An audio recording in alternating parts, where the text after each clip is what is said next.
Excellente journée, Rabotai. Aujourd'hui, le 6 Tammuz.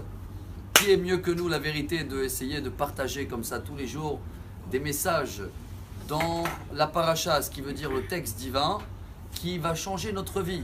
Certains vont jusqu'à la Russie pour chercher des moments de plaisir qui ne vont pas du tout changer leur vie. L'inverse, ça va dépenser de l'argent, ça va tourner en rond, ça va rentrer ou pas rentrer, mais à la fin ils rentrent chez eux et comment ils ont amélioré leur vie.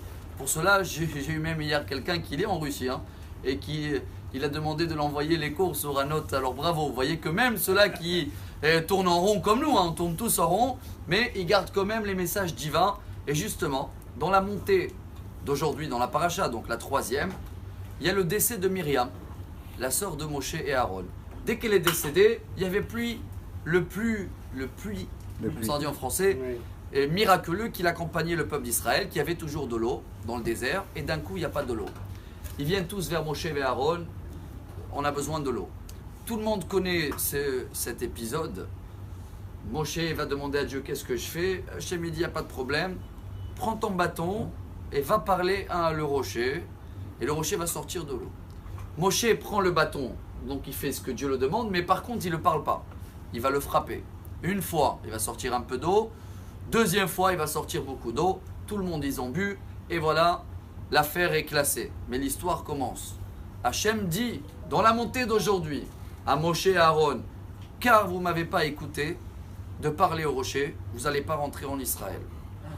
On se trouve aujourd'hui juste devant la rentrée d'Israël, après 40 ans dans le désert. Chers amis, je vous demande, Moshe Rabbeinu toujours a écouté Dieu à la lettre. Ça se dit comme ça en français? Qu'est-ce qui a pris, si on peut essayer de comprendre, à Moshe de frapper le rocher et de changer la parole de Dieu et de prendre une punition si dure de ne pas rentrer en Israël? Je vais partager avec vous quelque chose qu'on a partagé l'année dernière, unique. Moi je l'ai écouté au nom de Admor de Tzanz, qui a survécu la Shoah, qui a perdu sa femme et 11 enfants, et qui nous apprend que Moshe Rabbeinu savait très très bien ce qu'il fait. Il savait que Dieu l'a demandé de parler, mais malgré ça, il a décidé de frapper parce qu'il a mis devant ses yeux un calcul géant. Et voilà ce qu'on doit essayer, nous, d'apprendre dans notre vie. Il a dit, attends, si je vais parler au rocher, le rocher va m'écouter. En haut, risque d'avoir une très grande critique sur le peuple juif en disant, Dieu, regarde, un rocher, dès qu'on le parle, il t'écoute. Mais nous, le peuple juif, combien on nous parle et on n'écoute pas.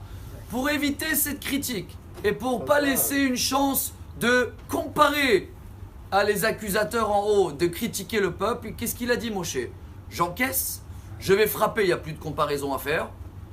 Et même si je ne rentre pas en Israël, même si c'est la mort entre guillemets, Moshe Rabbeinu, il a donné sa vie pour la vie des autres. Sinon on apprend de la montée d'aujourd'hui. Regardez comment un message qui est beaucoup plus beau qu'un ballon. De voir toujours l'intérêt de l'autre, la vie de l'autre avant la nôtre, on est vraiment avant Mashiach. Bonne journée. Amar Rabbi Elazar, Amar Rabbi Hanina.